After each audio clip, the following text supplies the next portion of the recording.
infants are actually infants.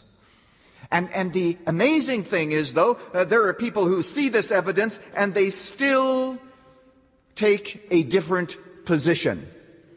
And they still are in favor of the killing of preborn infants under certain circumstances. Now why would that be when all the evidence is there? Because there is something within the human heart that says, I can discard the evidence when I want to do what I want to do and believe what I want to believe, because fundamentally there is an unwillingness to believe even despite the evidence. Remember that. We are all desire-driven. Much more so than we are willing to admit. Years ago, I remember reading a story of a man who was going to hire a secretary. So he asked his assistant to do a battery of tests on 3 secretaries, their typing skills, their aptitude, their experience. And after all of the tests were done, the assistant brought him all the information and said, here's all the information. The man says, just discard it. He says, I'm going to hire that beautiful brunette. In other words, it doesn't really matter what the evidence says. I want to do what I want to do. That's the nature of the human heart. And so the world by wisdom knows not God. The little that it knows about God, it discards, because at root we do not want to be subject to the Lord our God. Now, what I'd like to do in the next few moments is to show you scripturally, as we look at this passage, why it is that the wisdom of this world and the thoughts of this world clashes so pointedly with the message of the cross. And we pick up the text where I left reading, where the Apostle Paul says in verse 22, notice it says, indeed, the Jews ask for signs and the Greeks search for wisdom. And then you have to read verse 23 because they are connected together. But we preach Christ crucified. To the Jews, he is a stumbling block. And to the Greeks, he is foolishness. First of all, the cross runs counter and clashes with the pride of man, as represented by the Jews. The Jews sought for signs. The Jews were put off by the weakness of Jesus Christ.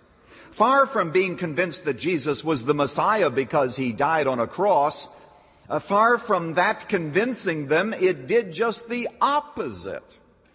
They said to themselves, who in the world would like to be aligned with somebody who's a loser? If the Messiah comes, surely he is going to be killing the Romans. The Romans are not going to be killing him. The Scripture says that Jesus was crucified in weakness. I mean, there he hangs helplessly, and nobody is delivering him. Who can believe in a man like that, the Jews said. He's weak. Furthermore, they said, give us a sign. You know, they, of course, wanted a Messiah who was politically strong. They wanted a Messiah who would come and throw off the Roman occupation and all those taxes. Every denarius that was paid in anger and resentment to a foreign power. And they wanted political deliverance, and they wanted it right now. Furthermore, they said, give us a sign that we might believe thee. They kept pestering him, as recorded in the Gospels. What they wanted to do is to find somebody who could do anything that they wanted and any miracle that they would suggest. Just like Pilate, as we learned last time. He said, give me a sign, do something. And Jesus kept silent. And this reticence of Christ, this hesitancy, really bothered the Jews. And they said, if he's the Messiah, why doesn't he do those big miracles that we think he should?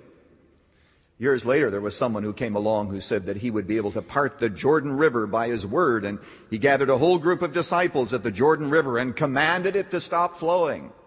As you've guessed, it continued to flow. And then there was another man who took 30,000 people to the top of the Mount of Olives and said, when you are here at my command, the walls of Jerusalem are going to collapse.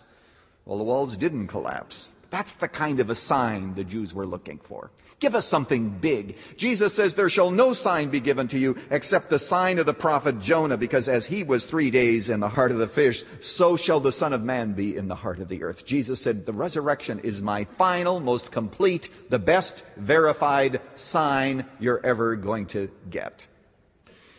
Throughout the history of the church, this has been a question. How many signs do we need in order to believe? There's been even a whole movement called Signs and Wonders. This was a problem for the reformers.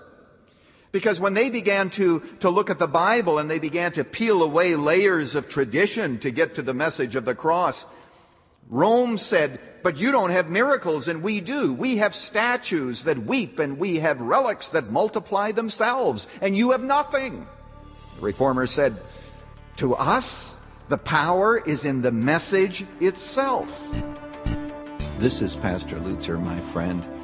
And yes, I hope that you are convinced that there is power in the message itself. Maybe you feel that you're not very good at sharing that message of the cross, but invite people to read the New Testament. Read it with them. Help them to see that indeed our message is all wrapped up in Jesus, who died for us as sinners.